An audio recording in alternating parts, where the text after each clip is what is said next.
Hi everyone. आज हम आपको एक बहुत वंडरफुल देश है आइसलैंड, छोटा सा, उसके बारे में बताने वाले हैं। तो समझ लो कि उसकी सैर करवाने वाले हैं। तो जब हम वो टुंड्रा के खंड के बारे में पढ़ रहे थे, तो उसमें स्कैंडिनेवियन देश, जिनको नॉर्डिक देश भी बोलते हैं, वो आए थे। Norway, Denmark, Sweden, Iceland, Finland. तो ये उन्हीं में एक देश है, बहुत छोटा सा देश है। उसके बारे में हम जानना चाहते हैं। तो जब मैं उसके बारे में देख रहा था, टुंड्रा खंड के बारे में, तो आइसलैंड के बारे में पढ़ने का मौका मिला, देखने का मिला, तो मुझे लगा कि ये तो बहुत ही वंडरफुल देश है, इसके बारे में ज़रूर बताना चाहिए। तो आज हम उसी के बारे में बात करेंगे। तो वाकई में एक बहुत ही वंडरफुल कंट्री है। एक छोटा सा देश है, छोटा सा। इसकी आबादी देखें तो सिर्फ लगभग 4 लाख, 4 लाख से भी कम आबादी है इसकी। जो अगर हम तुलना करें तो हमारे पंजाब में जो चंडीगढ़ की जितनी आबादी है, उसका तीसरा हिस्सा है। और जो इसका एरिया है, वो भी 4 लाख माइल है, जो पंजाब के एरिए से लगभग आधा है। तो एरिया तो बहुत ज़्यादा बड़ा है, पर इसका 60% भाग तो टुंड्रा में ही आता है, जहाँ पे जो टुंड्रा खंड की जो सारी हैं वहाँ पे मिलती हैं। तो पर यहाँ का जो क्लाइमेट है, वो थोड़ा सा टेम्परेट है, अच्छा है। उसकी एक वजह है, इसके पास से जो खाड़ी की गर्म धारा है, जिसको हम गल्फ करंट बोलते हैं, वो इसके पास से गुजरती है। तो उसकी वजह से यहाँ का जो क्लाइमेट है, वो थोड़ा सा अच्छा हो जाता है, टेम्परेट हो जाता है। उसकी वजह से यहाँ पे बड़े बड़े पेड़, ट्री, सब कुछ मिलता है। तो खाड़ी मतलब वो कैसी होती है, जैसे हवाएं चलती हैं ना, इधर दबाव ज़्यादा है, इधर कम है, तो गर्म जो ज़्यादा दबाव वाली हवा दूसरी तरफ चलती है। तो समुंदर के अंदर भी जहाँ पे कुछ गर्म गर्म इलाके का पानी होता है, पोल की तरफ ठंडा पानी होता है, तो अंदर ही अंदर जो गर्म पानी है, वो ठंडे इलाकों की तरफ चलता है, और ठंडा पानी गर्म इलाकों की तरफ चलता है। तो इनको हम अंडर करंट्स बोलते हैं, जहाँ रॉएं जिसको हम बोलते हैं, वो चलती हैं। तो उसी जो खाड़ी की गर्म धारा की जो रॉ है, गल्फ स्ट्रीम है, उसकी वजह से इसका जो क्लाइमेट है, वो बहुत रिफ्रेशिंग है, अच्छा है। और इसी वजह से ये वाला जो एक छोटा सा देश है, यूरोप में है, छोटा सा देश है, ये एक बहुत बड़ा यूरोप का टूरिस्ट स्पॉट है। तो ये चारों तरफ पानी से घिरा हुआ है। पहले नंबर पे इंग्लैंड है, और दूसरे नंबर पे ये दो आईलैंड कंट्री हैं। तो इस देश की जो राजधानी है, वो रेकजाविक है, और लगभग टोटल आबादी का 60% जो 36% जो है, वो इसी शहर में रहता है। जब लोग घूमने जाते हैं, तो सबसे पहले इसी शहर में ही जाते हैं। तो ये है इसका फ्लैग। तो फ्लैग से जो इन्होंने, जैसे हमारा इंडिया का तिरंगा झंडा है, हम बोलते हैं ना, केसर रंग कुर्बानी वाला, चिट्टा अमन निशानी वाला, हरा रंग हरियाली वाला, तो मतलब हर रंगों की महत्ता है। इसके भी 3 कलर हैं, एक ब्लू है, रेड है, और बीच में वाइट है। तो ये जो ब्लू कलर है, नीला कलर है, वहाँ के माउंटेन्स के बारे में बताता है। जो रेड कलर है, वहाँ के वॉल्केनो के बारे में। वहाँ पे वॉल्केनो एक्टिविटीज़ पहले बहुत होती रही हैं। ये भी माना जाता है कि जो आइसलैंड है, वो इन्हीं वॉल्केनो के लावे की मिट्टी से ही बना हुआ है, वहाँ वहाँ उसी से बना है ये। और जो वाइट है, जो वहाँ की आइस है, स्नो है, उसके बारे में ये बताता है। तो ये एक बहुत बड़ा टूरिस्ट स्पॉट है।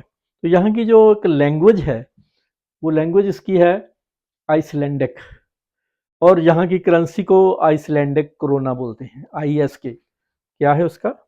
ISK। और जो $1 है, वो 140 ISK के बराबर होता है। जैसे इंडिया में $1 82 रुपए के बराबर है, तो यहाँ पे $1 ISK के बराबर होता है।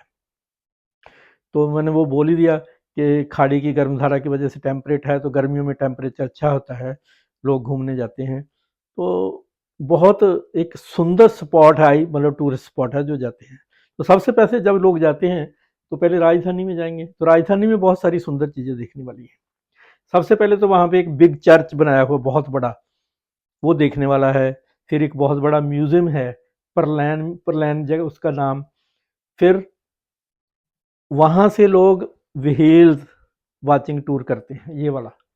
तो वहाँ पे बोट्स बनी हुई है, वो आपको व्हेल घुमाती हैं। वहाँ व्हेल्स है, डॉल्फिन है, उनको घुमाने के लिए ले जाते हैं। फिर ग्लेशियर लगून्स हैं। लगून्स क्या होते हैं? Lagoon means back water. जैसे केरला में लगून है, जब समुद्र का पानी उनमें चढ़ाव आता है, उसमें पानी चढ़ता है तो निचले इलाकों में भर जाता है, पर वापस जाता है तो निचले इलाकों में तो रहेगा ना, तो वहाँ पे बड़ी बड़ी झीलें क्रिएट हो जाती हैं। तो इसी तरह वहाँ पे जो बड़े बड़े आइसबर्ग हैं, ठंडा इलाका तो है ही टुंड्रा का, बड़े बड़े ग्लेशियर हैं, तो वो जब थोड़ा बहुत पिघल के उनकी सीनरी बन जाती है, बड़े सुंदर डिज़ाइन बन जाती है और वहाँ पे झीलें बन जाती हैं। बीच बीच में बर्फ़ के छोटे छोटे टुकड़े तैर रहे हैं, लोग वहाँ घूमने जाते हैं, बोटिंग करते हैं वहाँ पे। तो ये वाला ग्लेशियर लगून वहाँ पे बना हुआ है।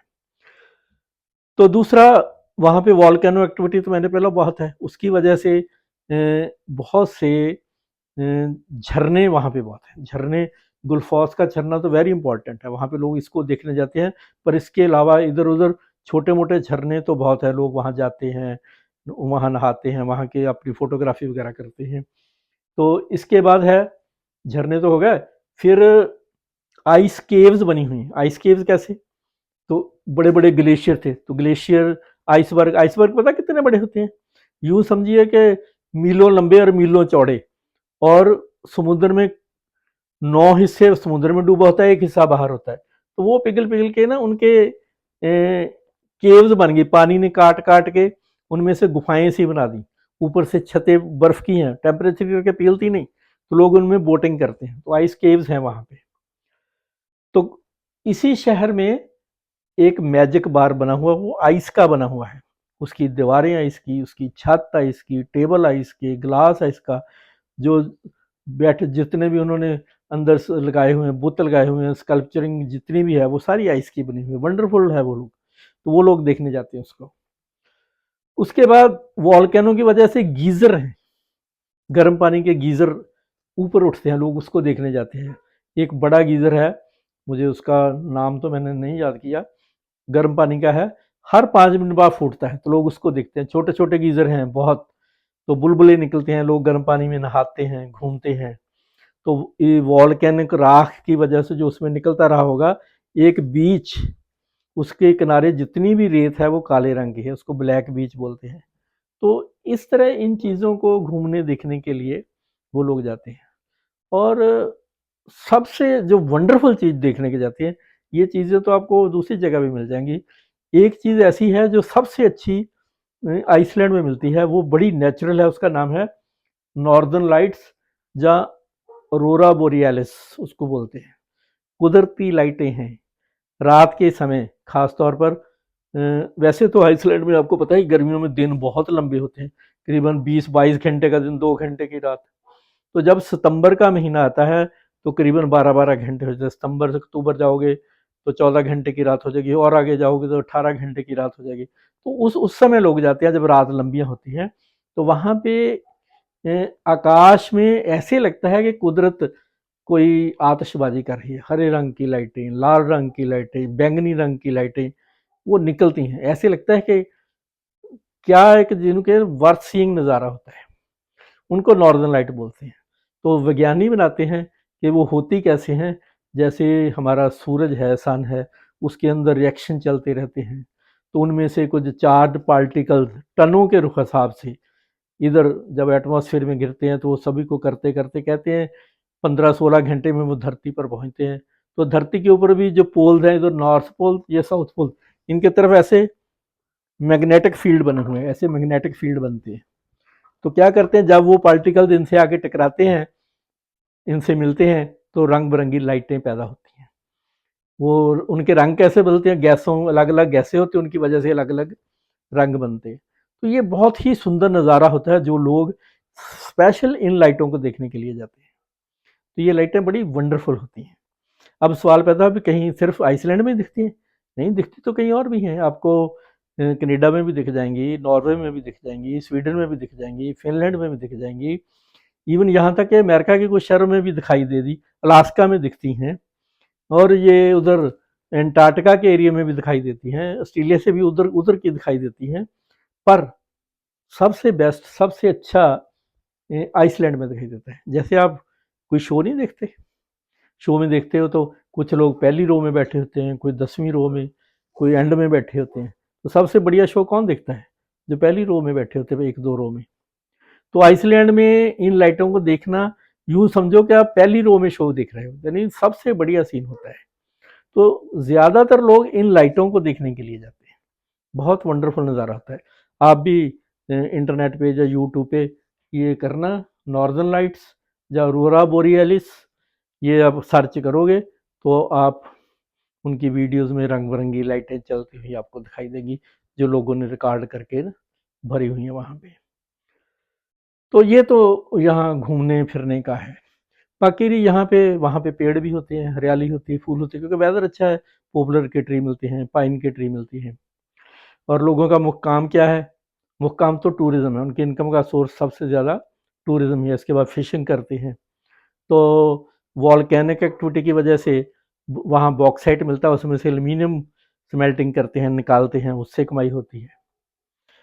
तो दूसरा मई जून तो होता ही वहाँ पे, क्योंकि ये इधर का इलाका है। जनवरी और दिसंबर का अंत जो होता है वहाँ पे ठंडा इलाका होता है।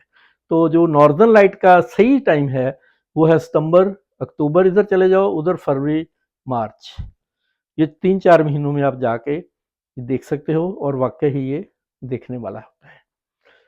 तो बस ये यही एक छोटे से देश के बारे में आपको बताना था, जो एक वर्थ देखने वाला है, जो बहुत सुंदर है, सुंदर भी है वहाँ पे, क्योंकि आबादी बहुत थोड़ी है, साफ़ सुथरा है, क्राइम रेट कम है।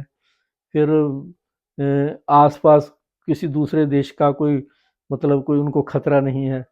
तो सारा सिस्टम उन्होंने बढ़िया बना के रखा हुआ है।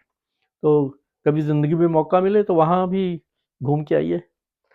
बस, तो अगर आपको ये वीडियो अच्छी लग गई, कुछ भी आपको आइसलैंड के बारे में पता लगा, तो इस वीडियो को लाइक करना, शेयर करना, सब्सक्राइब करना। Okay, bye.